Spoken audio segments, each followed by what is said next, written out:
Bonjour à tous et bienvenue dans cette vidéo.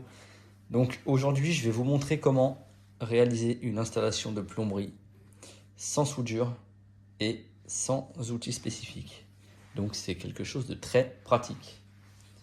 On va commencer par prendre un bout de cuivre. Donc là c'est du cuivre diamètre 14. J'en profite pour vous montrer comment on utilise un coupe-tube pour le cuivre. Ça fera une piqûre de rappel pour certains et pour d'autres ce sera l'occasion d'apprendre. Je viens caler mon tube ici entre les deux roulettes. Je le cale comme il faut. Je serre jusqu'à sentir une légère résistance et je tourne mon tube en cuivre.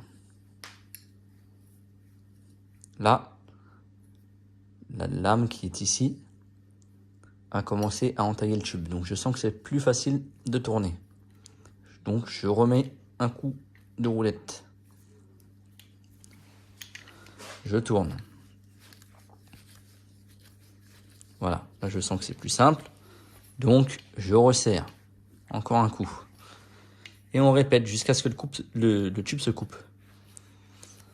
Voilà. Là, on va y arriver.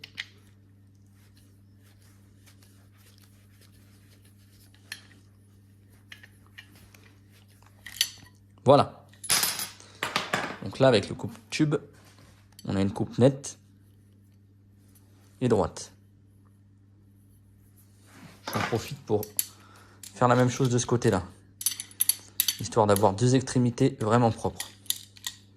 Donc je cale le morceau de cuivre entre les deux roulettes et je tourne.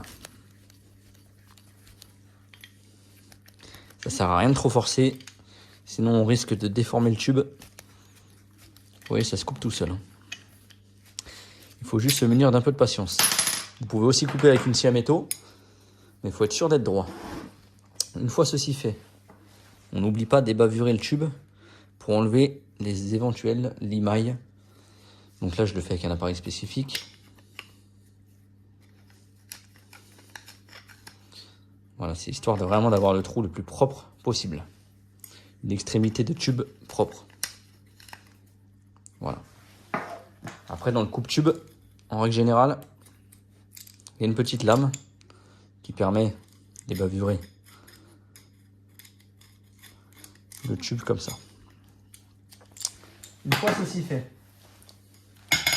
la grande révolution que je vais vous montrer aujourd'hui, ce sont les raccords automatiques. Donc là, on voit que j'ai un raccord droit automatique de diamètre 14.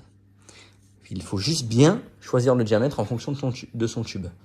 Donc j'ai un tube de 14, je mets un raccord de diamètre 14. Et à partir de là, c'est très simple. On insère le tube, voilà, et on pousse sans outil, à la main. Écoutez, on va entendre quand il sera en place. Voilà, le raccord est installé et il est étanche. Très très simple. Donc là, le gros avantage aussi, c'est que cette pièce-là, elle existe comme ça en manchon droit, mais également en T, en coude. Donc on peut faire n'importe quelle installation de plomberie avec ça. Donc facilement, sans outils, sans soudure et sans connaissance particulière. On va juste avoir besoin des raccords, d'un tube, enfin de morceaux de cuivre, d'un coupe-tube et de quoi ébavurer le tube. C'est tout. Il nous faut rien de plus. Autre avantage, c'est que là, je suis en cuivre, mais je peux très bien partir avec du PER de diamètre 14, évidemment, vu que le raccord est en 14. Mais rien ne m'empêche ici de partir en PER. Donc ça peut être utile par exemple sur un T, comme ça, où je serai en cuivre, cuivre de l'autre côté. Et là, imaginons que j'ai une alimentation d'eau qui part en cloison, par exemple, pour traverser une cloison. Et je veux pas m'ennuyer, je peux mettre un bout de PER qui traverse la cloison, facilement. Donc ça me ferait du cuivre et une partie en PER qui part ici. Donc c'est très pratique. Autre avantage, c'est que c'est démontable. Donc normalement, il y a une petite bague avec, pour pouvoir le retirer. Mais regardez, moi je le fais avec une rondelle. Il suffit juste de pousser la petite bague en plastique qui se trouve ici et le raccord s'enlève. La preuve en image. Je me mets sur ma main droite. Et voilà. Le raccord est là, comme neuf, réutilisable. Avec ceci, vous pourrez réaliser des installations de plomberie de A à Z, sans outils spécifiques, rapidement et de manière fiable. Voilà, j'espère que ce tuto vous aura aidé. N'hésitez pas à me le notifier dans les commentaires. Et je vous dis à bientôt.